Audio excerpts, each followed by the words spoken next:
Olá, seja muito bem-vindo ao Conversando sobre Saúde. Hoje nós vamos falar sobre alimentação e psoríase. A alimentação tem um papel fundamental no controle da infecção.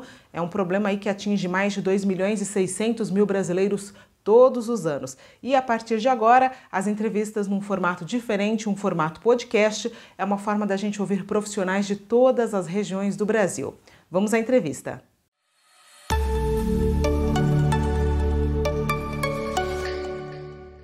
Olá, mais uma vez, seja bem-vindo ao Conversando sobre Saúde. A nossa entrevista hoje é sobre alimentos e psoríase. Vamos conversar com a nutricionista Rita Novaes, que tem uma ampla experiência no tratamento de doenças autoimunes.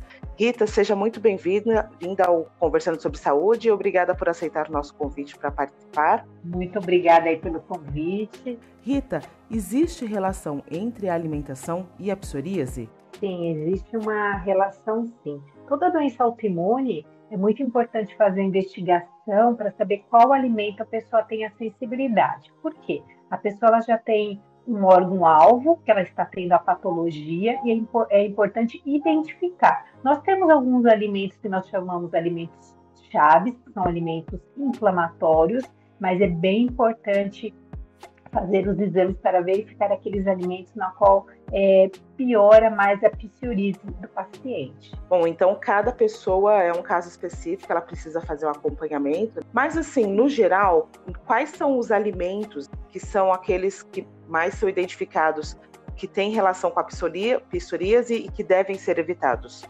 Numa regra geral, a grande maioria dos pacientes não conseguem digerir a proteína do trigo. O nosso trigo é bem diferente do que quando a civilização, a Terra iniciou. Não é o trigo de Jesus que Jesus comia.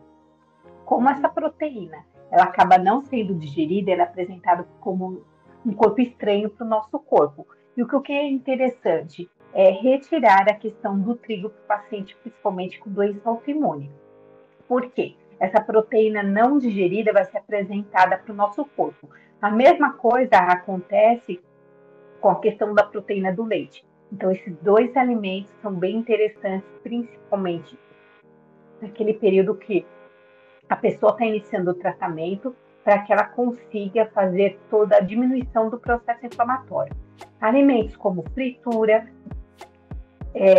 molhos em geral, alimentos picantes também são bem interessantes de serem retirados. Os outros alimentos eu peço para fazer a investigação dele para verificar se realmente eu tenho que reduzir ou retirar da alimentação. E alguns pacientes eles reclamam, por exemplo, do pimentão. Tem assim alguma relação? Cada caso é um caso? Tem sim. O pimentão é um alimento de difícil digestão. Então, quando você vai, aquece o pimentão e retira a pele dele, a digestão melhora. Mas o que acontece? O tratamento da nutricionista, justamente com a equipe multidisciplinar com o paciente, não é só retirar o alimento, é verificar o alimento que inflama, é tratar a questão da digestão. Todo paciente com psoríase, ele vai se queixar que tem algum alimento que ele come, ele fica com uma sensação de peso no estômago, como por exemplo você falou aí do pimentão. Então é importante tratar o estômago. Muitas vezes para esses pacientes eu também entro com enzima digestiva. Quando você pega um hemograma e você pede várias vitaminas desse paciente, você vai verificar várias carências nutricionais. Por quê? Aquele alimento que eu não digeri, que eu comentei lá no começo, que eu apresentei como corpo estranho essa proteína, ele vai fazer com que lá no meu intestino eu tenha uma permeabilidade intestinal. E essa permeabilidade intestinal pode fazer com que eu tenha mais comprometimentos metabólicos. Então eu tenho que tratar a questão do estômago, que é a questão da digestão. Eu tenho que colocar os nutrientes para recompor essa permeabilidade intestinal e modular esse intestino, porque com essa desorganização, tudo que acaba ocorrendo, a questão do paciente ele tem uma mudança da microbiota intestinal.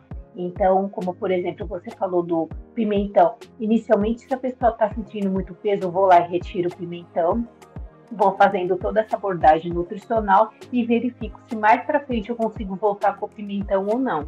A gente falou de 3 alimentos. Numa regra geral, quais são os principais, assim, tem uma listinha, por exemplo, de alimentos que os pacientes deveriam evitar? ou não? Cada caso é um caso? Então, numa regra geral, fritura, proteína do leite e proteína do trigo são os alimentos que 99% do paciente ele apresenta no exame. Agora, e o amendoim, que é um alimento bem alergênico. Os demais eu peço para fazer o exame. Mas vamos supor, se você chega, você está fazendo um atendimento de uma pessoa lá no SUS, e no qual ela talvez não consiga fazer o exame. Eu já falo logo de cara, vamos tirar a proteína do leite, vamos tirar a fritura, a proteína do trigo e vamos tirar o amendoim. Os outros alimentos, eu vou colocar nos alimentos comida de verdade, que é arroz, feijão, salada, verduras. Os industrializados eu retiro. Então, se a pessoa não tiver condições de fazer o exame, eu retiro esses alimentos que eu comentei. Mas se ela tiver condições de fazer o exame, aí sim eu faço a personalização cada vez mais. Então, quer dizer, bolacha, pão, todos os derivados de leite, laticínios. Então, assim, tudo aquilo que tiver no pacotinho, que tiver que desembalar, eu falo para não consumir. Por quê? Porque são alimentos que vai inflamar. Então, assim, um biscoitinho, um macarrãozinho, um alimento industrializado, como você falou, uma torradinha, eu não troco, eu não coloco. Eu troco por um outro alimento. Por exemplo, o que eu vou consumir no café da manhã? Eu coloco geralmente uma mandioca, uma batata doce, um inhame para estar consumindo. Lógico, eu não vou mandar fritar, eu posso fazer, ele pode estar fazendo cozidinho, pode estar fazendo um chip. Eu vou trocando esse alimento, eu dou possibilidade do que ele pode pôr no lugar. Por quê? Quando você fala para a pessoa, olha, retira esses alimentos, principalmente o leite, o trigo, as pessoas ficam literalmente apavoradas. Primeiro, ela já tem um diagnóstico que o médico fez. Segundo, logo de cara tirar um alimento que ela tem o hábito de comer todos os dias, principalmente brasileiro que está acostumado a tomar café com leite, pão com margarida, ele se vê perdido e não sabe o que fazer, ele não sabe o que colocar. Então, é muita mudança para o paciente numa vez só, né? Entendi.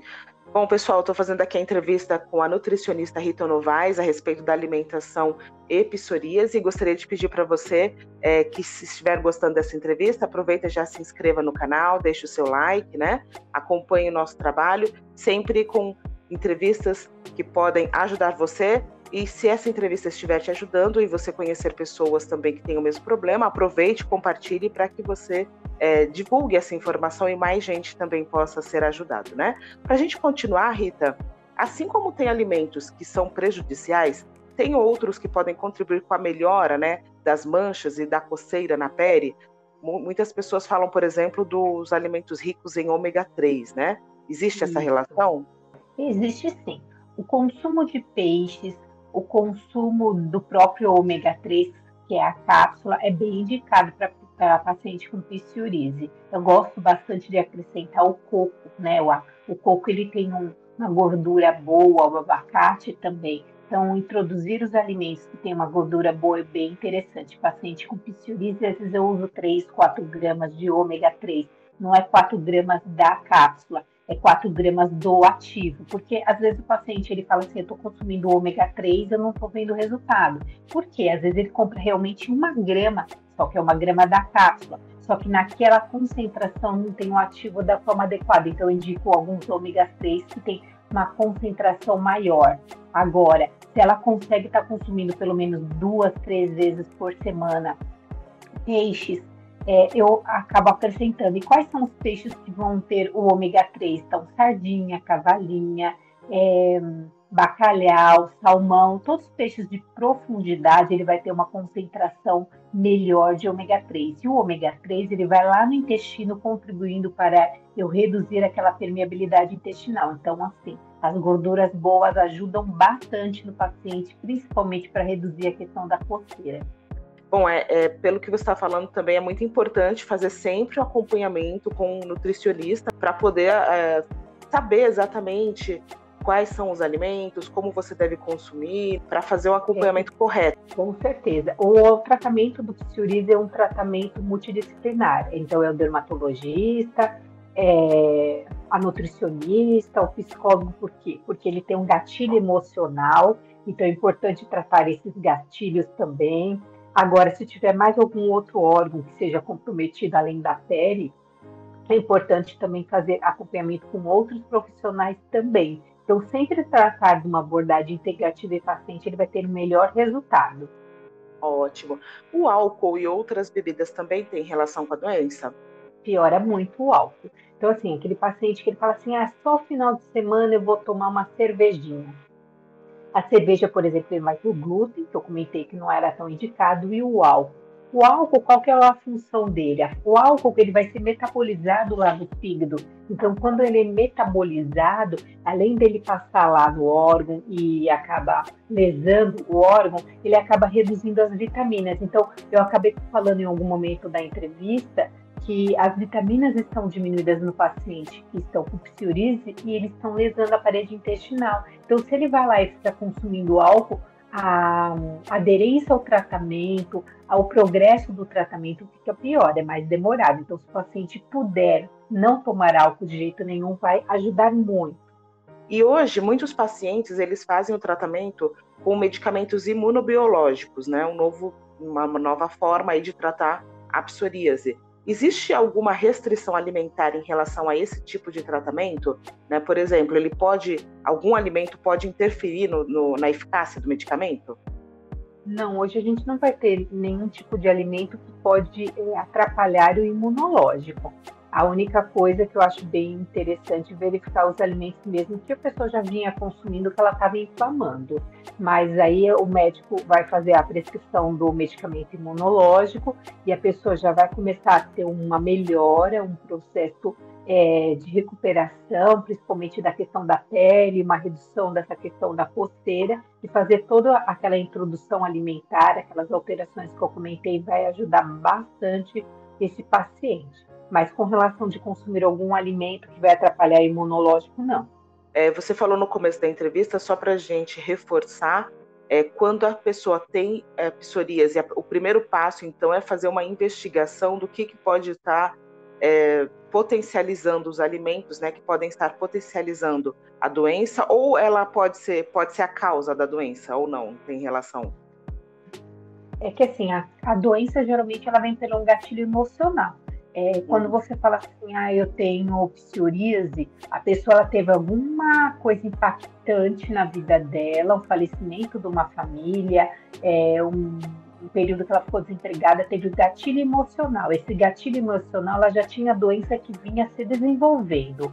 E com o desenvolvimento da doença e com os hábitos alimentares muitas vezes inadequados, esse alimento que não é digerido, como é apresentado lá para o nosso corpo, que lá dentro não tem olho, então ele não está vendo o que está sendo apresentado ou não como órgão estranho, que é essa proteína não digerida. Então, o corpo entende que esse alimento é um corpo estranho, então ele vai dar o gatilho do psoríase e a pessoa fazendo todo o tratamento multidisciplinar vai ajudar bastante, principalmente se o paciente chega hoje no consultório, ele não tem muito exame ainda, só foi feito o diagnóstico, já falou, olha, vamos começar inicialmente enquanto nós estamos fazendo os demais exames, vamos retirar a proteína do leite, vamos retirar o trigo, o amendoim e frituras, e vamos dar andamento ao tratamento. Então, eu coloco alguns alimentos ali que a pessoa deve estar consumindo e já falo logo de cara para retirar esses. Se possível, eu peço para fazer os exames.